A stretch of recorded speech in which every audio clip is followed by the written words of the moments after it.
Now let's talk a little bit about the main story we follow. All right. Okay, because after that pre-patch event, we all remember the pre-patch event. This was quite a turnaround. Sure, you can talk about the early access and blah blah blah. They kind of fucked up on that front. I agree. They kind of fucked up. They shouldn't they shouldn't have touched that, at least after like the season started, with the experience and all of that and the level scaling. Oh yeah, there's a lot of problems there. We could probably have like a different video or a different topic about yeah. So they clearly fucked up, and basically they confirmed the advantage for the early access people, regardless. Into it from the story, like, you know, with the whole Dalaran situation, Xal'atath, Illyria, Khadgar, you know, that's how we started. Let's see where we are, right? So spoilers. Yeah, well, this is the first part of the story, right? So obviously now we know that Xal'atath was like, you know, all planning along, typical old god fashion, void fashion. This is okay. Before you go on, because I want to point this out how good this is. It was written good as a. So if you want to write a character that's manipulating everything, this is how you do it. You don't create the jailer and you say, oh, it was him all along, but there was never any signs because, you know, he wasn't planned to be him all along in the story. But now the story started with Xal'atath being behind all of it all along from the get-go, and that's why it feels like it makes sense when she's manipulating. When she was, I forgot, the Archmage in the Dalaran that duped everybody. Yeah. Oh, that shit was great. That shit was great. Yeah, and the transformation. That's awesome. So good, dude. Awesome. So that's what I mean, right? That's how you properly write a character. That's why I was so upset with how they written Sylvanas, and particularly the jailer, because I just have to accept it because you're telling me. No, it was very different, and I'm pretty sure they have confirmed that they learned from the past, and they want, and you see it clearly all over the game. Xal'atath is present like at every step, so you know she's cooking a lot. But like when we started this whole journey in the world within, not going to go through all of the details, but basically Dalaran got blew the fuck up, killing Khadgar with it, right? And that got blew the fuck up onto the Isle of Dorn, and that's how we got there. Now, obviously, everybody was sad that Khadgar died. You know, some of us were spoiled through data mining and all of that, but Khadgar, for at least what we knew and the characters knew, he was dead. Yeah. But the animation of it, you know, didn't really feel like he was completely dead. You didn't see destruction. Yeah, it was just absorbed into the void. Do the variant comparison. Because you know you told me about the variant comparison, but that's the first thing that came to my mind, because he was starting to get disintegrated. I was like, oh, that's how Varian died, another beloved character that was like a role model to certain other characters, but you see him go boom. You don't see Khadgar go boom. Yes, that's the main difference. I've seen a variant comparison with Anduin later on, but that's different. You know, there was a not a pre-rendered one, an in-game one where he jumped off the ship and, you know, tried to that was so reminiscent of Variant. Sure. I loved it to death, man. I loved it to death. But anyways, we got into that, and then obviously we got it thrown into the story within all of the zones over there, Hollowfall and, you know, Ringing Deeps and Ashkahet, and we went through all of the places and started doing the little stories. It was this big looming thought of, did Khadgar really die?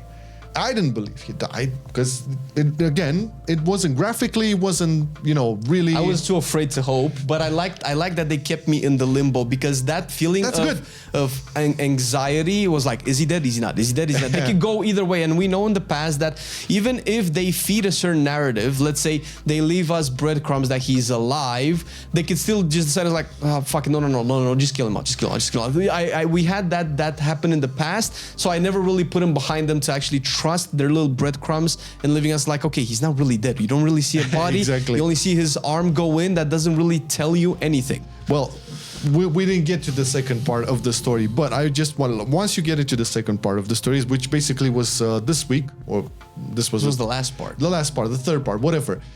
I would go on to put a big W onto the whole fighting sequence. Like when you get down into the actual war, where there's the golems, where there's a lot of like Nerubians the fighting. Wall, yeah. Okay, and compare that to the fight sequence you had in the Mirdrasil at the end of the campaign, where you had the little everybody gathered up, and dude, they created in game. So this is an actual good story element put into game. There's a war, and you're in it, and you felt it. There was like destruction all over the place. You know, you fought out mobs who were like dying. They weren't dying easily. And it makes sense. Well, I want to say this before you go on. It makes sense because you've made a very good comparison with the Mirdrasil. From a war perspective, it makes sense. That's a strategic point, and it's obviously conveniently strategic because they built Hallowfall to be that way. But it's a strategic point in the wall that holds off the Nerubians from going into Hallowfall and essentially, going to Beledar or whatever their aim would be. So that would make a lot of sense for that point to be attacked by Nerubians and for eventually being a distraction. It was smart, but the vibe was I felt I was actually part of a fight, of a big battle. As opposed to like a lot of million different situations where you would war around with other NPCs and you would see fights, but it was so like the one in the Mirdrasil, you would just go over there, fly, ring a horn, and then those felt like mandatory, obligatory quests. Yeah, this one felt meaty. It felt like I was there and I was making a difference. Very different, right? Very, very different. Now, were we expecting I wouldn't call it a conclusion because I think we're far from a conclusion for Anduin. But boy, did they deliver on Anduin's struggle. Because throughout the questing campaign, looking at Anduin, he really struggled a lot with finding his foot. Like even from the BlizzCon cinematic, the War Within cinematic, right? Where you've seen him like torn apart. He's a shallow of a man. And it was kind of it was not man doing anymore. It was different doing. A different doing. But the journey he had, because there was like moments where he would try to tap into remember like the first time you step into Hallowfall and you had to go with Farron and lamp up all of the towers and stuff, and he tried it, but he was scared of it, or he had this like second thought. He was running away from it. I came to understand later on. But his conclusion, man. Like dude, when you got to that. Let's before you get into that. I just want to jump into it. Let's build to it a little bit more. So well, people played it. The reason, but it's important. So the reason Khadgar died was to fuel Illyria's seek for vengeance, because that's also part of her character development, because you cannot have a lot of power without some flaw, and her flaw was her falling down to the vengeance part. Because like, oh my god, it was because of me. I have to avenge Khadgar. Turalian, stay here, my love. I will come back. So she had to go on this whole crusade, which obviously, at the beginning of the Ashkehead scenario, she dials down. I was like, oh my god, I was probably wrong. I felt like Illyria just went off all the fucking on herself all the goddamn time. It was a little. I like the character, but I felt they did it wrong. Yeah, but that's fine. That was important for her to go through that. And what character was it that pointed that out? That was very ironic, that she was actually doing what she said that was not good to do, and then she was like, "Fuck, okay, whatever." And then she turns back and then goes back, and you do the prior request line where everything is dark, and you build to it. And Farron is just there. I feel like that's such a good supportive character role to do. Farron was just giving everybody hope. She was lighting the path. And you also called her to like help out. It's like and what I actually liked, and thank God, hopefully we have more of these quests, is she did the lamp lighting. It doesn't always have to be me, the character, that's like, oh, light the lamps, sweep the floor. Like my character can actually do paladin stuff, and I'm a mage. That doesn't make sense. So it makes more sense for me as a mage, for you as a DK to make room. I was a fucking DK. What the hell? Make room for Farron. She is the paladin. She's gonna light the lamps, and we're just gonna hold everything off. So while she does her paladin thing that needs to be done, not us doing it because we're the main character. And then you go through, and this is how I felt essentially. You go through all the quests, and then Zaltath comes up, siphoning up Beledar. Blah, blah, blah.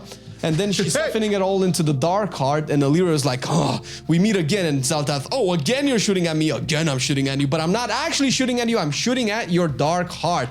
Plot twist, and then it breaks, and then Khadgar flies out. So then, then there's that moment.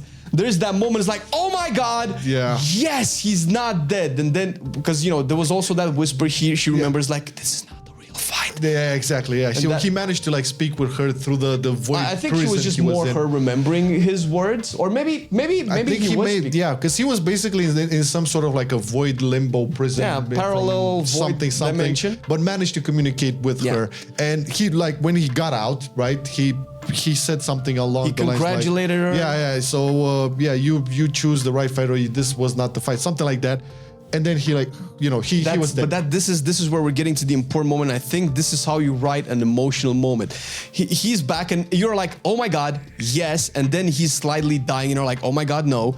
Oh my God, no. And then everybody's silent. And then you see Anduin is like, no, you know what's gonna happen. When you see Anduin's face. And you think it's like, oh, this is his moment. That feeling when you see it is like, we have played for 8 hours of Anduin questline to get to this moment, and he does the moment thing.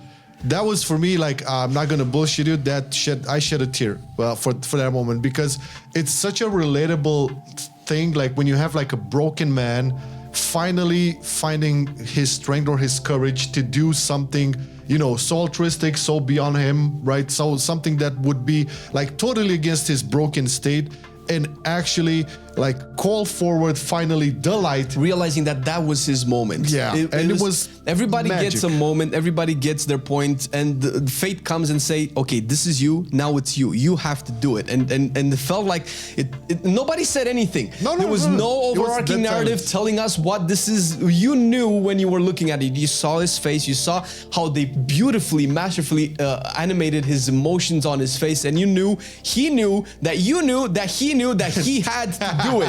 He had to heal, to put the light back into Khadgar, because this was not his time. We still needed him. Everybody wanted him alive. This is not going to be a stereotypical mentor death that fuels everybody and he becomes a martyr, right? This is not it. And he stepped up. It was emotional as fuck for me. Just once again, seeing it happen and finally making that conclusion to, well, it was a semi-conclusion because he's not just there yet. Like, I think who asked him? Farron asked him, like, okay, so you finally make your peace with the light. That's good, because we don't want like a moment like, okay, we're fixed. We're done. It's done. Yeah, no. It's good. It's good in that sense, because once again, there's still things to be uncovered with him, and that's really cool. Can you believe we're actually talking this much about the story and the quest and stuff? This is like unreal. This hasn't happened like since ever.